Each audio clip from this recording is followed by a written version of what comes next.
Okay, so the next problem that also deals with a rate of change is Manuel's water tank. So let's just read the problem together.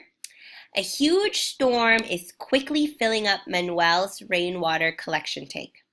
Manuel wants to know if his 1,000-gallon tank will overflow in the next hour. So he uses a rain gauge to determine that rainwater is filling up his tank at a rate of 0.5 T gallons per minute. So every minute it's increasing by 0.5 gallons. Okay? Sketch a graph of this situation. Label the axes with correct units. Okay, and then you have a few questions to answer. So the very first thing is we want to sketch a graph of this situation. So far you've been using table of values, so we can go ahead and do that. Let's go to our notebook and go to the next blank page after all your work. And we're going to title this Manuel's water tank.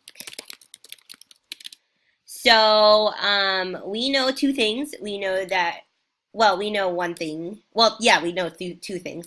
The two things that we know are that his tank can only fit 1,000 gallons, right? And the other thing we know is that it's filling up at a rate of 0.5 T gallons per minute. So essentially, we can create a table of values. Maybe we'll do 1, 5, 10, 15, 1, 5, 10, 15, 20, 25, 30.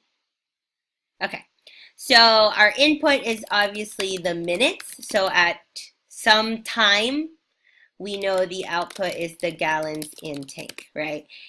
At 1 minute, so we know after 1 minute it will be 0.5 gallons because it's 0.5 times T gallons per minute. So at 1, we know it's 0.5 times 1.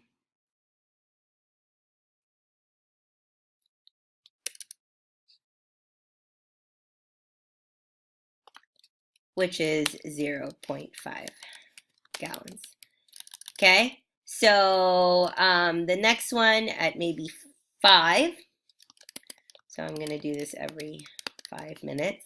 We know it will have filled up 0.5 times 5, which is equal to 0.5 times 5 is 2.5 gallons. So, and so on and so forth. Once you're finished with your table of values, go ahead and sketch a graph. So we would have our XY axis. It should go up to 30. So you can see we go all the way up to 30 minutes. So your X axis should go up to 30. And then depending on what you get for your output, your Y value will go up to some value. We can only have positive minutes and positive gallons, so it's not really possible to have negative, so we will really just need the XY coordinate axis here. So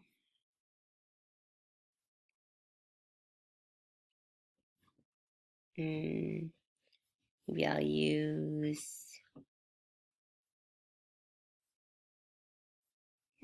this one. Okay. So then you want to make sure you label all your axes. We know we're looking at minutes and then the gallons over the minutes. So we want to label our x-axis. Okay, that's our time in minutes.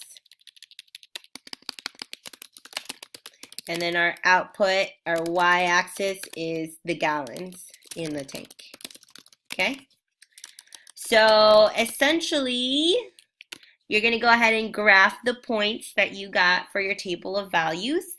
And when you're finished, you're going to answer these 3 questions.